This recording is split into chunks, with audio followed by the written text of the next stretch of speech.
For almost 80 years, some American cities have been adding the chemical fluoride to the drinking water for healthy teeth. Since the start, some have claimed it's an unsafe practice, while others cried that's a conspiracy theory.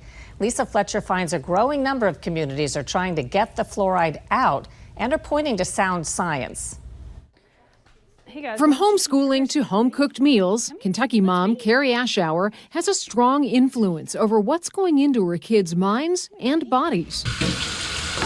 But despite her best efforts, there's something flowing into her home over which she has no control. Mandatory fluoride in the tap water. I don't get to choose what's in my water. I have no control over that, especially since it's a state mandate that they have to put it in. Kentucky is one of 13 states that require water districts to add fluoride. Across the U.S., about 73% of people served by community water systems have fluoridated water. It's been linked to ADHD, IQ, development. Unless you install a whole house filter, there's no way to get it out. Ashauer is supporting a bill that would allow individual water districts in Kentucky to decide whether or not to fluoridate. How important is it for you to have a voice in what your kids are consuming? If we can't advocate for our kids, then why are we here? Since 1951, Kentucky, like many states around that time, started requiring fluoride to be added to all tap water. Fluoride was a generally unwanted byproduct of aluminum, fertilizer, and iron ore manufacturing, until the industry promoted the idea of adding it to water supplies. Today, selling fluoride used in water is a $1.2 billion a year global business, and one that has rarely been without controversy starting in the 1950s, with concerns ranging from fluoride being a communist plot to undermine public health to it being a form of mandatory medication. Now, there is a modern and growing body of research suggesting that fluoride may be linked to health issues like bone fractures, joint problems, and neurological issues, especially in children. Fluoride is a neurotoxin. In a child, that is extremely critical to consider because the brain is being developed. Let's take a look down here. Dr. Jack Call is a dentist in Louisville, Kentucky, and part of a group of more than 800 dentists, physicians, and researchers questioning the safety of fluoride in the water. Why take a chance with that? We can repair the tooth. You can't repair brain. Call says the 50-plus-year-old science used to support fluoridating water is out of step with the latest research. Everybody can find science to fit their narrative. Yes. What makes the science behind fluoride being dangerous to you more reliable and more trustworthy? These recent studies in the last 7 or 8 years, they've been funded by the National Institutes of Health. Typically, studies that are funded that way are done at very high quality research facilities and have been thoroughly vetted just to approve the funding before the actual research has started.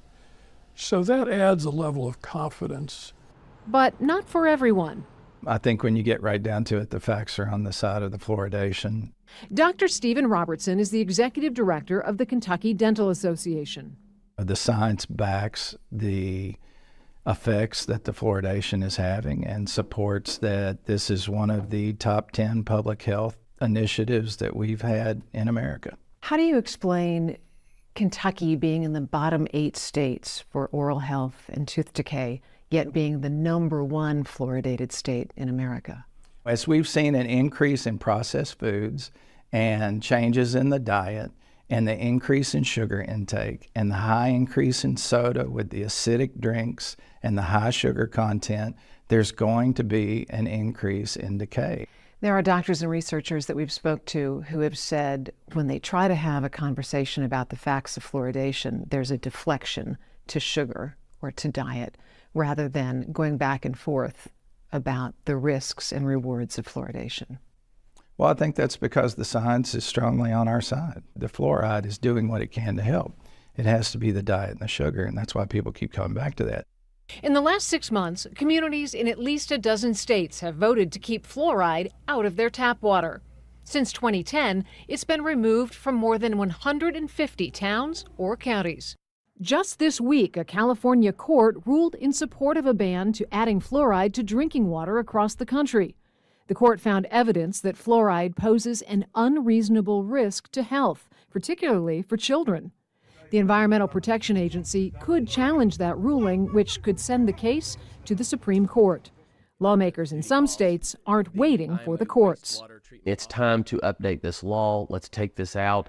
Republican Kentucky state lawmaker William Lawrence is co-sponsoring the bipartisan bill that would take fluoridation out of the hands of state government and give local water districts control. If we could get this bill passed, you, the citizen, could go to your water district and say, hey, we want to stop this. We want this out of our water. And you get enough people behind it, majority rules. And for moms like Carrie Ashauer, she's counting on it. As a mom, as a voting citizen, I will take that into account when I go to the polls.